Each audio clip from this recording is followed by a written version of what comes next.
lay. And a lay. Like, I don't want to have to give her a treat every time she does something good. You know what I mean? I do. So.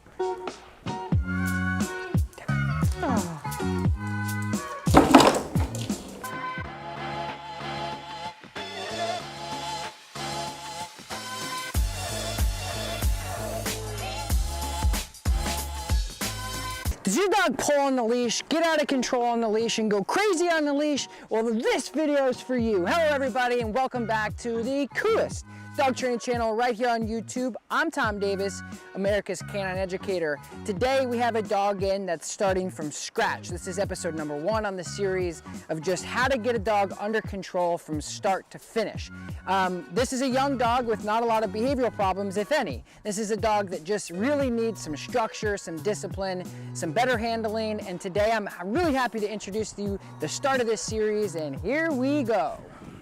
So obviously pulling on the leash, she gets excited to see people and dogs, so kind of just going through the whole basic foundation of obedience. Yep. That sounds good, we can do that.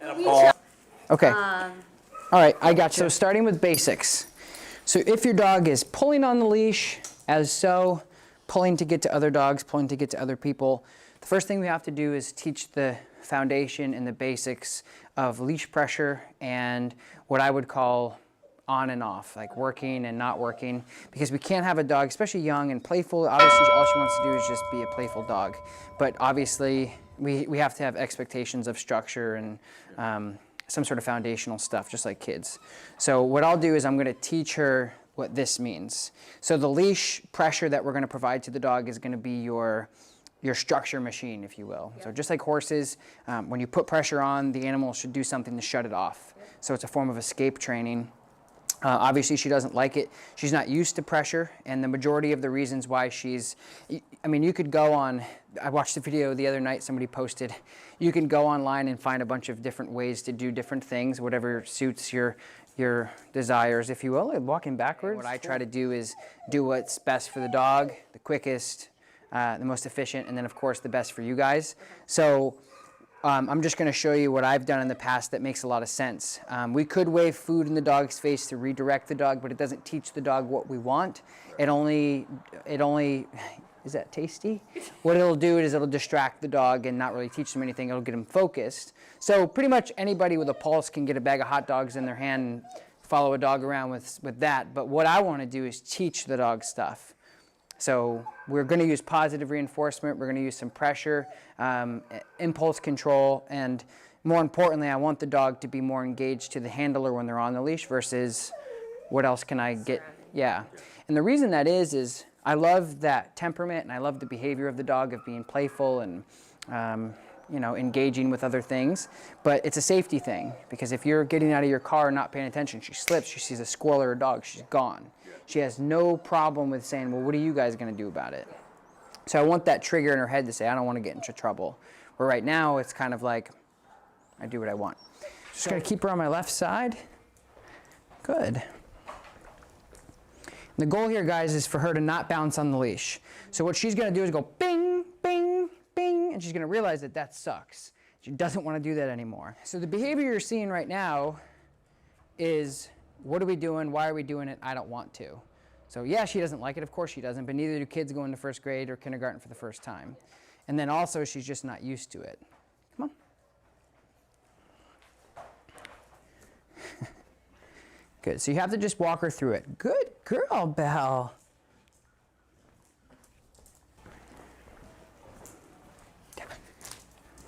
All right, I'm gonna switch to something else because she's choking herself out pretty bad. See how she's doing that?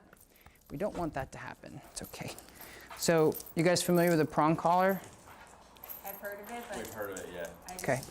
She's got unbelievable like rear end awareness. She's crazy. She's like, she'd be a great trick dog. It's all right. All right. You're okay. So a lot of this is you know, some dogs are good with the slip collar, and some dogs basically just freak themselves out with it. So with the prong, yeah. So the slip collar has that restriction, which is nice, but see how she's choking? So the prong collar is going to be way, way, way safer. So on the contrary of the looks and myths and a lot of ignorance out there, the prong collar provides all of this. So you'll notice almost immediately the difference in how she reacts to it. But instead of that one spot from the slip, so the slip's going to go one, so it's only got one point of pressure. Prong collar actually works together collectively and comes up like this. Okay. So the prongs are not what make the dog go, I don't like this. It's the collective pressure and them coming together. It's more of a pinch than anything. So see how they come together? Yep. That's a good girl. You know, I'm the bad guy right now. She's never been, you know, she's never been told that she has to do something, and she's feeling all this pressure, and she's just really conflicted by it. So it's kind of like just a kid throwing a tantrum. You just have to like, okay, wait it out a little bit. But like I said, we do see this quite a bit with dogs who are, you know, sensitive and or haven't been told no a lot. When you actually make her do something that she's never had to do, like walk, like if she pulls on that, so if she has the flat collar on and she's like, nope, I'm not doing it, she doesn't really have any restriction. It has one course of action. It just stuck there. So with the prong collar, it's like it comes in, pressure, releases, pressure, release. And she's never really experienced anything like that. So that's why she's like really freaking out about it. There's a good girl. There's a good girl, Belle. So that is like when she goes for the bone and I tell her she can't, that's where she gets like, ah! So yes. So as a handler, I have to be very sensitive to that, empathetic and caring, because I know that that's just her personality. Come on. Yeah, she's just trying to figure out, okay, then what am I supposed to do? And once she realizes, yes, good girl, that this type of behavior gets her everything that she wants, she will more than likely want to do this more than anything. But we're taking this really sharp edge, like that's where she's at, and we're just smoothing it out. And it's going to take a long time to grind it out. But that's exactly what we're doing. So you're going to see less freakouts, less drama, and more like, hey, this isn't so bad actually. And like I said, it has nothing to do necessarily with the collar. If I were to put a head halty, I did put a slip, she did the same thing. Any type of collar that's actually going to give her some sort of correction for not listening, she's going to want nothing to do with it. She's like, I'm on my own terms. But you see, once she starts to grasp what I'm teaching her, she'll go, oh, then she can learn. And she's learning now, it's just she's not learning specific behaviors. She's just learning how to walk nicely on a leash. But the bigger picture is she's learning that when this thing comes on, that means that she can't do that. It's like giving it like you're saying with a horse almost. Yep, exactly. So whenever she like, say I want her to slow down or stop, I'm gonna give her pressure. Just a little, Yeah, it's like fishing. Yeah. Like just a little bit. You're just adding a little bit of pressure. You're not trying to fight with it. You're just saying like, hey, this is what I want you to do. So at first she was like, her behavior was, hell no. I'm not going to do any of this. I'm going to flail around. You're not going to tell me. And the majority of dog owners, and I've even seen trainers at that point say, you know, this isn't going to work. Because they don't realize that the dog isn't, I mean, yes, it's stressful, but like I said, so is going to school for the first time or doing that big job interview. There's a lot of stress involved with really great things.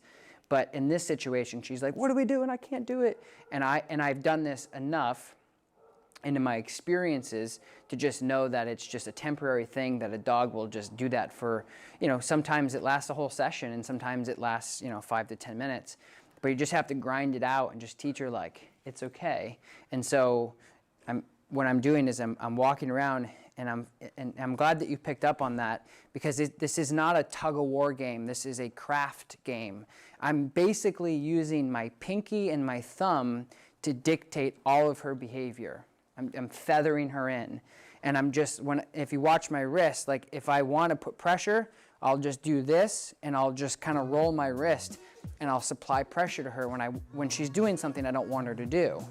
But over time, like I said, that sharp edge, as you can see, is now getting nice and smooth. She's understanding things. Oh wait, things aren't so bad. We're not gonna die, everything's okay. And then from here, we can teach her sit and down and place and all that stuff. But you have to get through that, the weeds, if you will.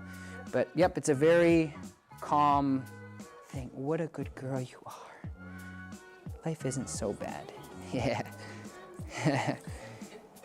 She's a good girl. You can tell her good heel throughout the process and make sure you're rewarding that. Because the goal is to just teach her, like, okay, so is marking.